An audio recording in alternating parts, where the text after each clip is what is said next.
Fenomena terjadinya pelecehan seksual di lingkungan kampus bukanlah merupakan hal yang baru. Pelecehan ini kerap kali dilakukan oleh para oknum di kalangan terpelajar, baik sesama pelajar, staf, dan karyawan universitas maupun para tenaga pendidik. Pelecehan seksual yang terjadi memiliki dampak yang parah bagi psikologi korban. Dampak psikologis yang dialami oleh subjek dapat digolongkan menjadi 3 bagian: gangguan kognisi seperti sulit berkonsentrasi, sering melamun, dan termenung sendiri.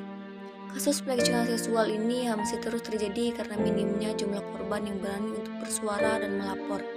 Kebanyakan kasus tidak ditindaklanjuti karena tidak adanya tempat untuk melapor dan bercerita bagi korban. Tidak adanya sistem pelaporan dan sanksi yang jelas, serta tidak adanya dokumentasi.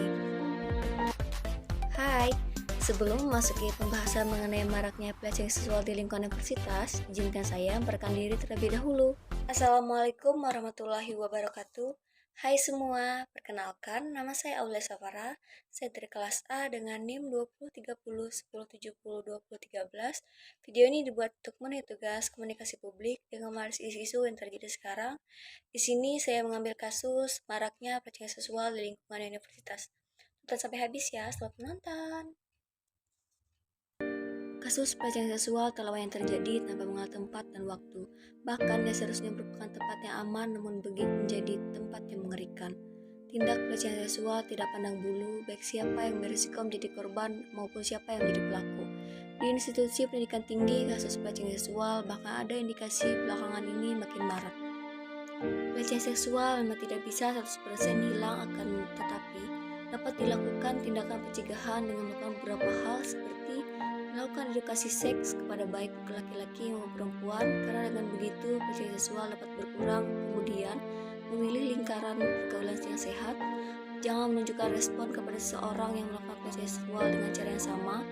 Apabila telah terjadi pelecehan seksual, maka harus melakukan pembelaan kepada korban, dan jangan biarkan para pelaku dapat bebas dan dibela karena pelakulah yang salah dalam kasus ini, dan juga dilaporkan ke pihak berwajib segera setelah mendapatkan bukti.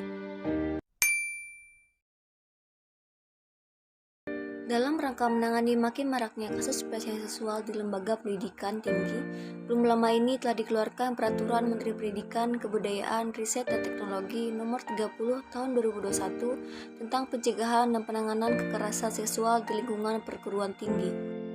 Aturan yang ditekan Menteri Nadiem Makarim pada 31 Agustus 2001. Walaupun sudah ada peraturan ini mengenai pencegahan pelecehan seksual, akan tetapi belum ada efek jera bagi pelaku, karena melakukan tindakan asusila tersebut dan pihak pelaku cenderung dilindungi. Ahmadi mengacu pada pendapat Emil Durkheim, berpendapat bahwa anomi adalah suatu situasi tanpa norma dan tanpa arah, sehingga tidak tercipta keselarasan antara kenyataan yang diharapkan dan kenyataan sosial yang ada di lapangan. Menurut Mapier, perilaku menyimpang disebut dengan tingkah laku bermasalah. Tingkah laku bermasalah mesti dianggap wajar jika hal ini terjadi pada remaja. Maksudnya, tingkah laku ini masih terjadi dalam batas ciri-ciri pertumbuhan dan perkembangan sebagai akibat adanya perubahan secara fisik dan psikis. Banyak yang mengeluhkan bahwa di lingkungan pendidikan pelecehan seksual banyak menjadi kasus yang dilupakan, karena pendidik banyak menolak untuk mengakui bahwa masalah ini ada di lingkungan mereka. Akhir-akhir ini banyak sekali kasus pelecehan seksual yang terungkap. Walaupun sebenarnya kasus ini tidak baru, akan tetapi dengan adanya media sosial kejahatan ini mulai terungkap, sehingga yang harus ditindak pelaku harus mendapatkan efek jera. Karena sebenarnya para pelaku yang merupakan dosen dan petinggi masih dilindungi, dan membuat korban seolah-olah yang bersalah atas kasus ini.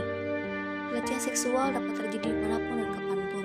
Tindakan pelecehan dan yang terjadi tidak hanya terjadi di zona-zona rawan, tetapi juga kerap terjadi di lembaga pendidikan yang seharusnya syarat dengan nilai-nilai kemanusiaan dan keadaban. Selain itu, pelecehan seksual dapat dicegah dengan cara melakukan edukasi seks kepada laki-laki, perempuan, karena edukasi seks merupakan hal yang penting agar tidak terjerumus pada hal yang tidak diinginkan. Selain itu, kebiasaan akan lelucon seks juga merupakan tindakan pelecehan seksual, karena hal itu membicarakan hal yang tabu seperti menyinggung tentang pemerkosaan.